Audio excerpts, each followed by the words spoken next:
Hey, welcome back to Everyday Economics. This is the podcast that helps you learn about the economic world happening around you every day. I'm your host, Chris Krug, president of the 501c3 nonprofit, nonpartisan Franklin News Foundation.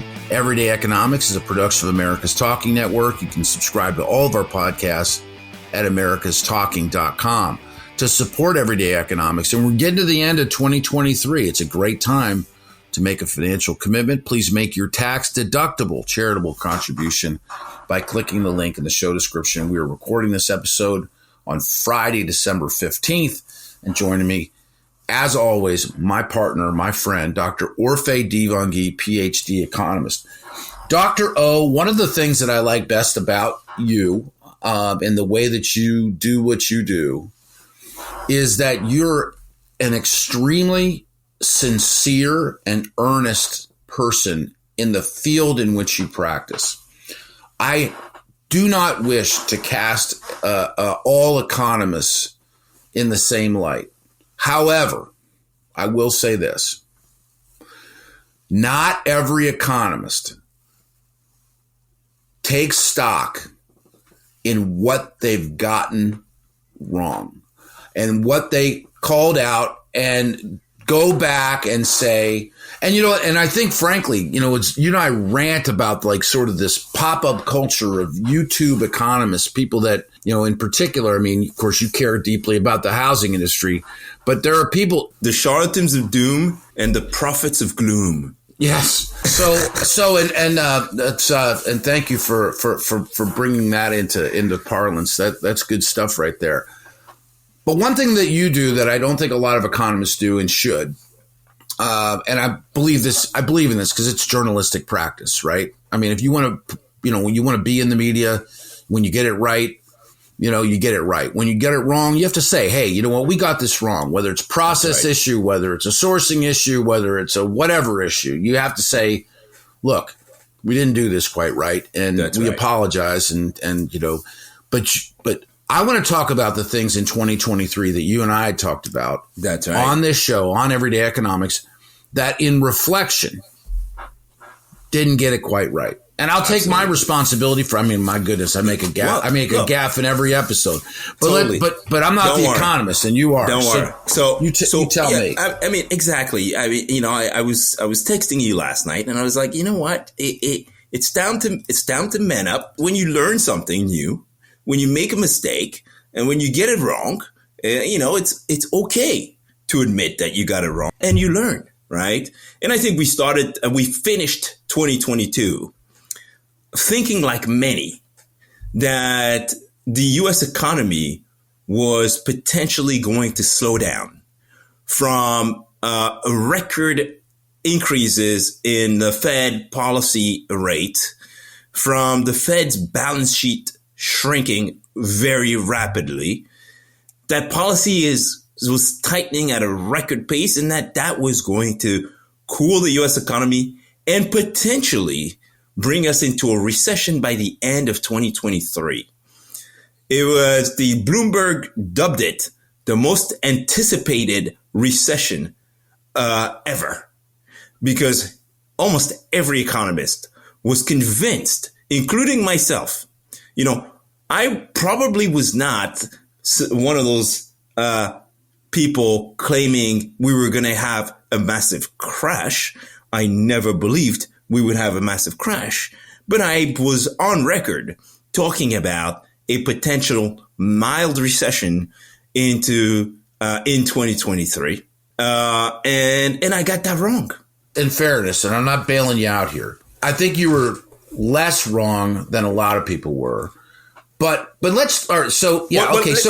We read the tea leaves, and we were like, okay, yeah, this looks. And I even said in 2022, I said it out loud. I said on the show, I said we were already in a recession. We were in a technical recession. Of course, that just got the nice little eraser job, and then all of a sudden we weren't in a recession or a technical recession anymore. So, but what's the thing that you got the most wrong this year in 2023? What do you think? Where do you think that you? Well, I think that was probably the worst call ever.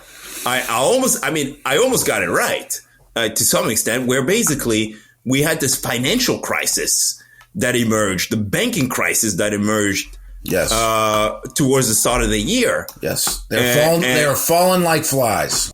That's right. I mean, the banking sector got in trouble, and the Fed came to rescue the banking sector, the Fed and the Treasury, and I threw my forecast into the bin. But anyway, the other thing that I think I probably got wrong is what happened, very recently with, I publicly said, there's no way the Fed's going to come out dovish again. And this happened just this past week. I didn't think the Fed was going to come out sounding dovish after seeing how the markets, after all of that experience, seeing how the markets reacts every time a Fed chair comes out, sounding dovish, right? And they came out and did not push back on rate cuts. They came out, in fact, endorsing the idea that there would be potential rate cuts in 2024, and the markets ran with it. So those are two things I think I got really, really wrong in 2023. And so, but anyway, also, part of the forecast was the idea that excess savings were dwindling really fast. And of course, later we learned from the Bureau of Economic Analysis that, they had these revisions because excess savings were not as low as we previously thought they were. And so that also threw my forecast for a loop. But yeah, I mean, we get things wrong all the time. I tell people, look, we cannot see the future. And the best way to think about forecasting is to think about headwinds versus tailwinds. And so you can sit there and account for all the headwinds and sit there and account for all the tailwinds. And if you're really good, you can go a step further and try to quantify the impulse on economic growth, the magnitude of the impact that those headwinds and tailwinds could have on economic growth. And so if you're good enough and you can do that, then you're going to get it right. And so that is what happened. And I think that's the part we got wrong. I think the last part is also, going along with this mild recession was everybody, I think, including myself, thought the unemployment rate would increase a little bit. It didn't. That's a tough one. I mean, that's a tough one. I don't know, any more than you do or any more than anyone does. I mean, sort of where that is headed. I will tell you this anecdotally. I think it's been a lot harder. And this reminds me of 2008 to 2012, 2013, that period of time. If you're a late career professional, if you're on the back nine of your career and you've held, a middle management role, or if you've been, sort of in this bracket where you're making low six figures and you've lost your job as a consequence of what's going on, and you're not in a highly technical field, finding your way back to meaningful employment at the level at which you were compensated, it just sounds incredibly difficult right now. Yeah. And that concerns me, because while the employment numbers are what they are, the fulfillment and that personal satisfaction with the job that they have, that is not measured quantitatively. It's measured qualitatively and largely through anecdote, through the people that you know. And I think there are a lot of Americans who know people.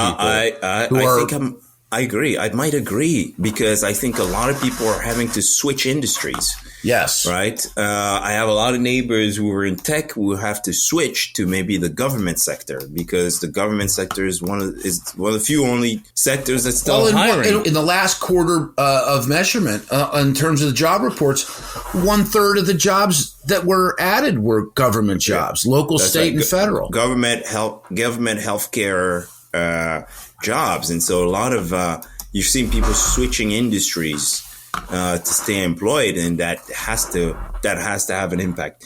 But yeah, I mean, that sums up. Maybe the last thing I got wrong. One last thing. Mm-hmm. And maybe it's going to happen in 2024. So we don't know yet. Is I did not anticipate for yields to come down. Yields came down a full 100 basis points plus. Yep. In the last 6 weeks. I understand. I mean, I expected for yields to ease as inflation moderates further, and I expect them to kind of stabilize somewhere. But 100 plus basis points in the last 6 weeks. Yep. That is crazy. I'm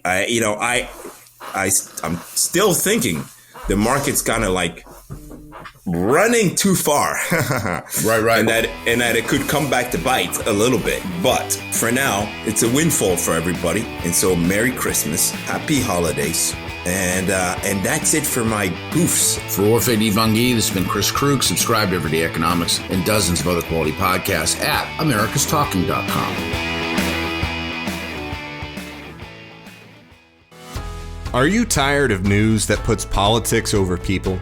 At the nonprofit Franklin News Foundation, we believe in putting people over politics by delivering nonpartisan news and audio content that serves you, the American taxpayer. With Franklin News Foundation, you can read fact-based, state-focused news for free at thecentersquare.com. You can listen to civil, balanced conversations between policy experts through our podcast network at americastalking.com. Or you can get in-depth news on K-12 education spending, curriculum, and school safety at chalkboardnews.com. It's all free through Franklin, where we put you, the American taxpayer, first in every story, episode, and conversation. And it's only possible through our supporters. Together, we can produce content that puts people over politics and brings Americans the news they deserve. Become a supporter today at franklinnews.org/donate. Once again, that's franklinnews.org/donate.